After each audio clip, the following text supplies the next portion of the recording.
Hey everybody, welcome to my video on price indexes and inflation. What I'm going to do is I'm going to look at a basket that I totally made up, and I'm going to calculate the value of a price index based on it with different years of prices. I'm doing this with a toy basket instead of with something like the CPI, because the CPI has a lot of different prices that goes into it. It would not fit nicely in a good video like this.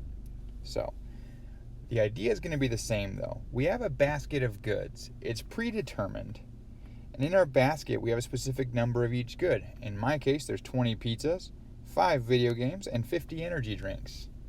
Sort of a high school survival kit, maybe. I don't know. And what we're going to do is we're going to take that basket and we're going to track the price of it every year. So, in year 17, we have all these prices. $10 pizzas, $50 games, $2 drinks. In year 2018, we have these prices. Year 2019, we have these prices. And in 2020, we're going to have these prices. So what I'm going to do is I'm going to construct a price index based on this basket. And I'm going to use that price index to show inflation or deflation from year to year. So the way a price index works is for each year, you combine the predetermined quantities of each good with their prices. So let's start with year 2017. Now the basket in 2017, well, we buy 20 pizzas at $10 each, plus 5 video games at $50 each, plus 50 energy drinks at $2 each, which is equal to 200 plus 250 plus 100 equals 550.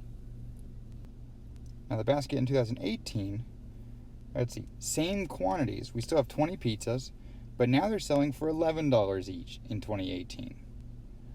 Plus 5 video games, which are still selling for $50 each, plus 50 energy drinks, which are still selling for $2 each. Those prices didn't change. But that means that we have $2.20 on pizza, $2.50 on that, $100 on that. The basket costs $20 more in 2018.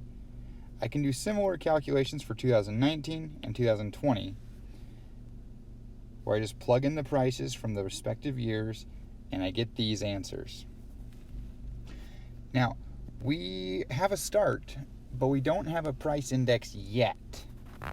To get a price index, we have to choose a base year. And it really doesn't matter which year we choose, but we're going to be changing all of the prices to be based on the base year. So let me declare base year equals 2018. I could have picked any of them, it wouldn't have mattered. But what you're going to do to calculate a price index, you take your basket price in a given year and you divide it by your basket price in the base year.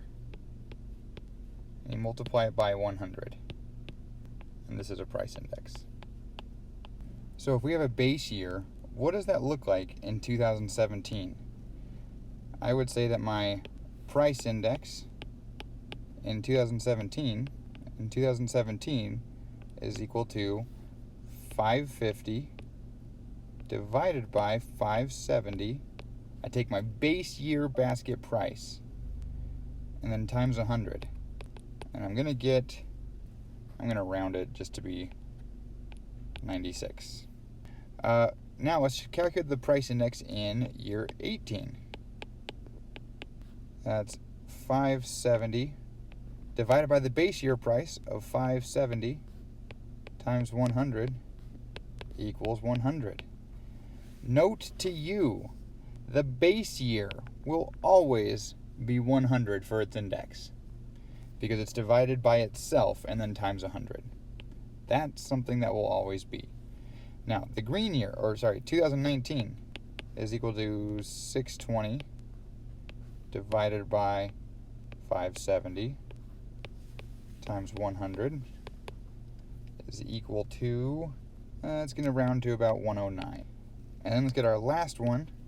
The price index in year 2020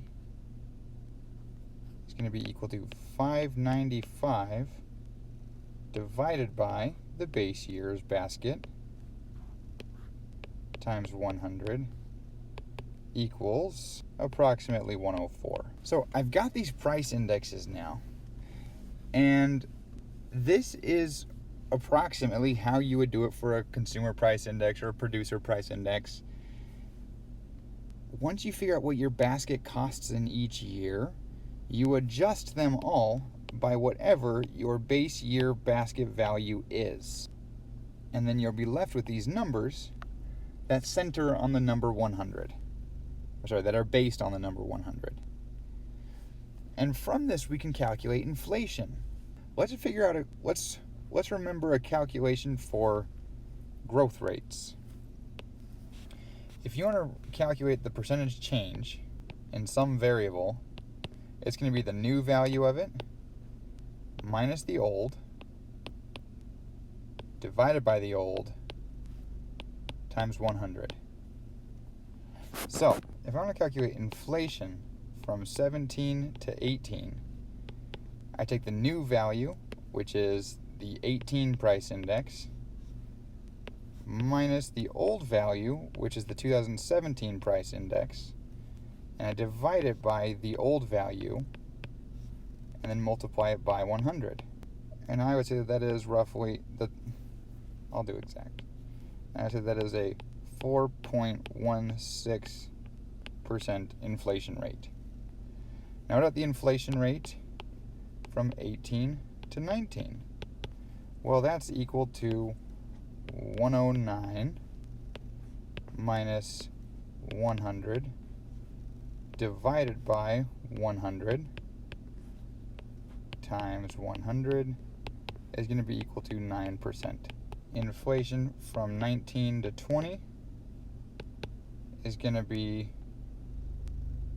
I'll take my new value from 2020, which is 104. So you take your new price index from 2020, so that's 104, and you subtract your old price index, which is from 2019, which is 109. Subtract your old index, which is from 2019, which is 109, and divide by the old value, and multiply by 100, and you'll get negative 4.587%. Now, a couple of things to notice. One, we had inflation for the first couple of years. Prices went up, but then prices went down. So we had inflation, and then we had deflation. If the value of your market basket goes down, that is how we find deflation. Anyway, I hope this is a good enough crash course for you. I know it's pretty straightforward, but hey, you got a few examples of each concept. Hope it helps. If not, too bad. Thanks for watching, guys.